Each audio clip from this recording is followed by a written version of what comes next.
Yn y fideo yma, mi wnawn ni ystyried sut i adlewyrchu siâp yn y llinellau adlewyrchiad yn hafal i x neu yn hafal i minus x. Nawr i adolygu'r llinellau yma yn gyntaf, dyma be mae'r llinell adlewyrchiad yn hafal i x yn edrych fel. Mae hon yn linell sydd yn mynd trwy'r tarfbwynt, y pwynt dim dim, a graddiant y llinell yma ydy 1. Ar y llaw arall, dyma'r llinell adlewyrchiad yn hafal i minus x.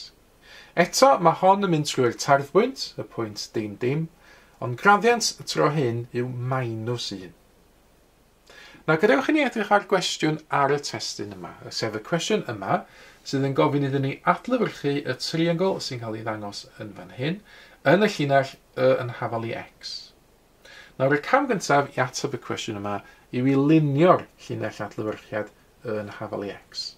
Dyn ni newydd weld fod hon yn linell efo graddiant 1 ac sy'n mynd trwy'r tarfbwynt y pwynt dim dim ble mae'r uchel yna'n croesi.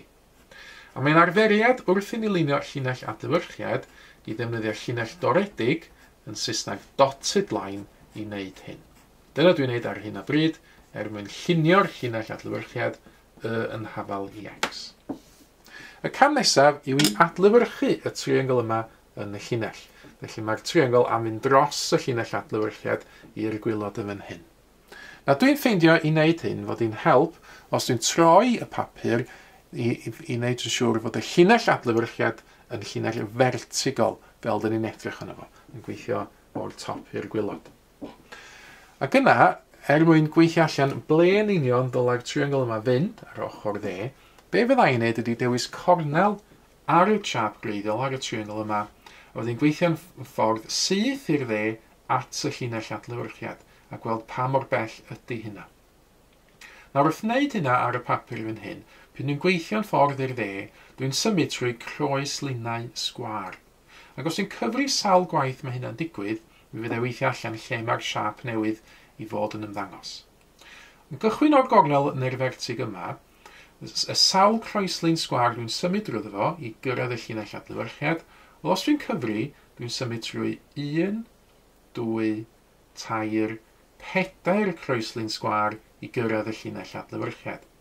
Felly, well i fi symud trwy 4 croeslin sgwâr yn mynd y ffordd arall hefyd.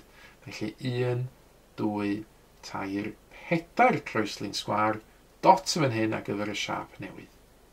Gwneud yr un fath wedyn ar gyfer y ddau gornel neu'r ddau vertig arall. Os dwi'n cychwyn o gornel yma, os dwi'n symud trwy croeslinau y sgwâr, sgwariau, dwi'n gwneud hynna unwaith, dwywaith, 3 gwaith, 4 gwaith, 5 gwaith i gyrraedd y llinell adlewyrchiad.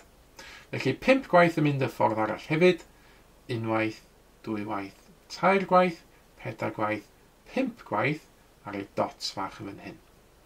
Un cornel ar ôl, sef y gornel yma, symud trwy'r croeslinau y sgwariau bach yn awr, unwaith, dwywaith, 3 gwaith, 4 gwaith, 5 gwaith a hanner gwaith. Felly 5 a hanner i gyd.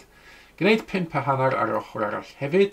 Na wneud hanner y gyntaf, wedyn 1 a hanner, 2 a hanner, 3 a hanner, 4 a hanner, 5 a hanner. Felly dot yn y lleoled yma.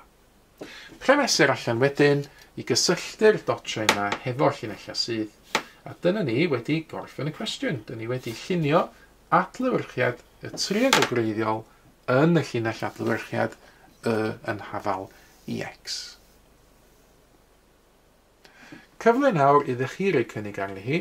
Dyma ni gwestiwn arall o'r math yma wedi ymddangos yn awr ar y sgrin. Meddyliwch be ddyla'r delwedd edrych fel ar gyfer yr adlewyrchiad yma.